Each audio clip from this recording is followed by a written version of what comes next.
Hi and welcome to Game Gear TV. 'Tis the season for giving, and also it's the season for getting great deals on just about all things gaming.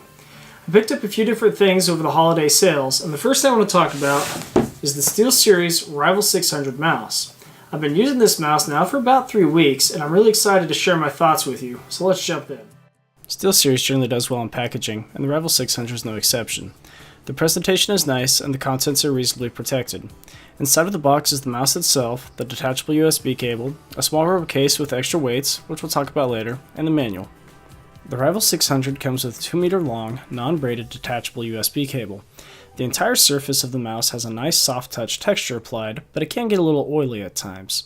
The base weight is 96 grams, which isn't bad, but if you prefer a heavier mouse, the Rival 600 comes with a soft rubber case that holds 8 4-gram weights that can be added to get a total weight of 128 grams.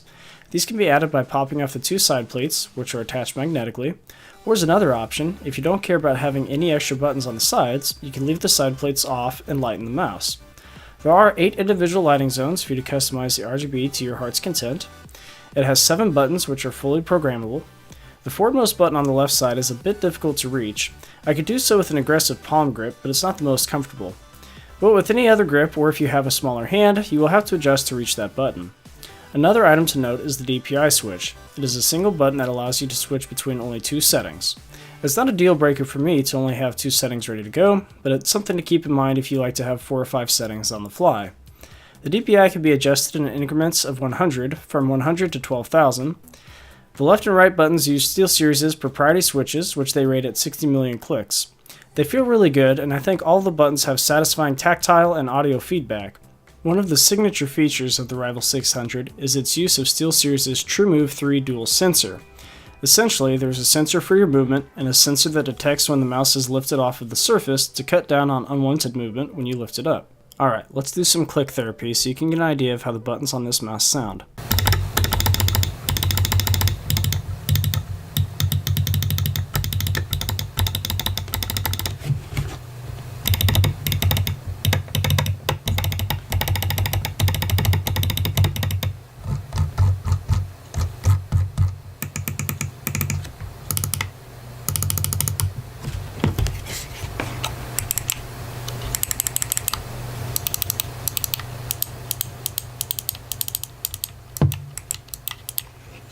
When I held the Rival 600 for the first time, I was surprised with just how good it felt in my hand.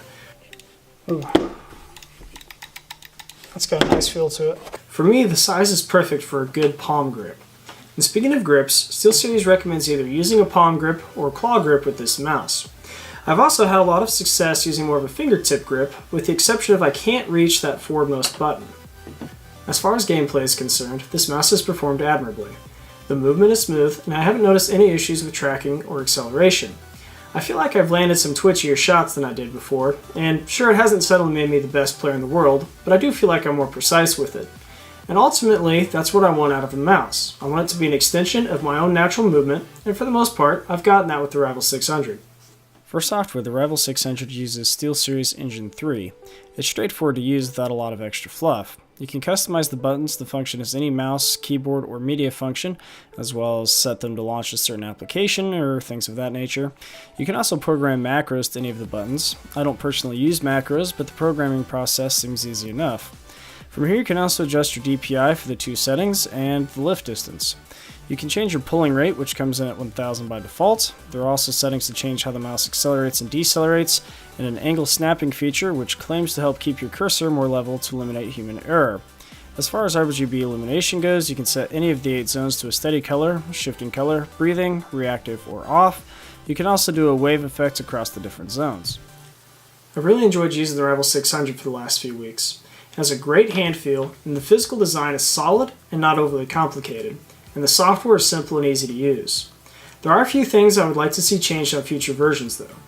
First, this forwardmost button either needs to be redesigned or moved because it's not very useful where it's at. I'd also like for the cable to be braided and maybe just a little bit longer. I would like to have the option of more than just 2 DPI settings on the switch and some sort of feedback either on screen or on the mouse itself to let me know which setting I'm on. With the removable side plates, I would like to see either a left-handed version or a modification kit for left-handed users.